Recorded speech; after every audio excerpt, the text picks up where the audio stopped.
Hello दोस्तों, आज की इस वीडियो में जो हमारा क्वेश्चन है, जे कृष्ण मूर्ति के शिक्षा दर्शन की व्याख्या कीजिए। तो इस वीडियो में मैं आप लोगों को इस क्वेश्चन का आंसर बताने वाला हूं। तो सबसे पहले हम आंसर में लिखेंगे, जे कृष्ण मूर्ति आधुनिक भारत के महान दार्शनिक, शिक्षाविद और चिंतक थे। उनका शिक्षा दर्शन स्वतंत्र चिंतन, आत्मज्ञान तथा समग्र व्यक्तित्व के विकास पर आधारित है।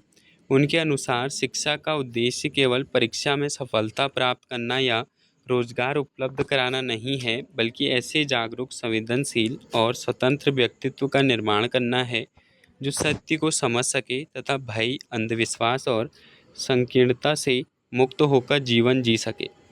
कृष्णमूर्ति के अनुसार शिक्षा का प्रमुख उद्देश्य मनुष्य के शरीर, मन, बुद्धि और भावनाओं का संतुलित विकास करना है। उनका मानना था कि शिक्षा बालक में आत्मज्ञान, विवेक, नैतिकता, प्रेम, करुणा तथा सामाजिक उत्तरदायित्व की भावना विकसित करे। वे ऐसी शिक्षा के पक्षधर थे जो व्यक्ति को स्वतंत्र रूप से सोचने, प्रश्न पूछने तथा सत्य की खोज करने के लिए प्रेरित करे। उनके अनुसार भय, प्रतिस्पर्धा और दंड पर आधारित शिक्षा बालक की सृजनात्मकता को नष्ट कर देती है। कृष्णमूर्ति के अनुसार पाठ्यक्रम संतुलित, लचीला और जीवनोपयोगी होना चाहिए। इसमें भाषा विज्ञान, गणित, सामाजिक विज्ञान, कला, संगीत, साहित्य, शारीरिक शिक्षा तथा प्रकृति अध्ययन को समान महत्व दिया जाना चाहिए।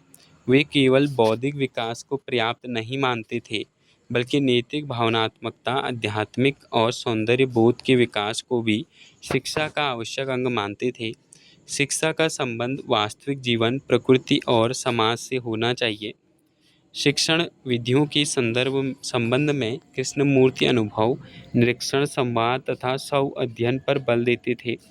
वे रटने की पद्धति, कठोर अनुशासन और परीक्षा केंद्रित शिक्षा के विरोधी थे। उनके अनुसार बालक का कार्य केवल ज्ञान देना नहीं, बल्कि विद्यार्थियों का मित्र, मार्गदर्शन और प्रेरक बनना है। शिक्षक और विद्यार्थी के बीच इसमें शिक्षक का कार्य था प्रेम, विश्वास तथा सम्मान का संबंध होना चाहिए। विद्यालय ऐसा वातावरण प्रदान करे जहां विद्यार्थी बिना भय के अपनी जिज्ञासाओं को व्यक्त कर सके और स्वतंत्र रूप से सीख सके। कृष्णमूर्ति के अनुसार बाहरी नियंत्रण से नहीं बल्कि कृष्णमूर्ति के अनुसार अनुशासन बाहरी नियंत्रण से नहीं बल्कि आत्मबोध और आत्मसंयम से उत्पन्न होना चाहिए। उनका विश्वास था कि जब विद्यार्थी स्वयं को समझता है, तभी वह सही निर्णय लेने और उत्तरदायी नागरिक बनने में सक्षम होता है। वे प्रकृति के निकट शिक्षा, शांत वातावरण तथा मानवीय मूल्यों पर विशेष बल देते हैं। इस प्रकार जे कृष्णमूर्ति का शिक्षा दर्शन स्वतंत्रता, आत्मज्ञान, मानवीय मूल्यों तथा समग्र विकास पर आधारित है। उनका शिक्षा दर्शन आज भी अत्यंत प्रासंगिक है, क्योंकि यह शिक्षा को केवल ज्ञानार्जन का माध्यम नहीं, बल्कि श्रेष्ठ, संवेदनशील और जागरूक मानव के निर्माण का साधन मानता है। तो ये है इस क्वेश्चन का आंसर। मिलते हैं न्यू वीडियो में।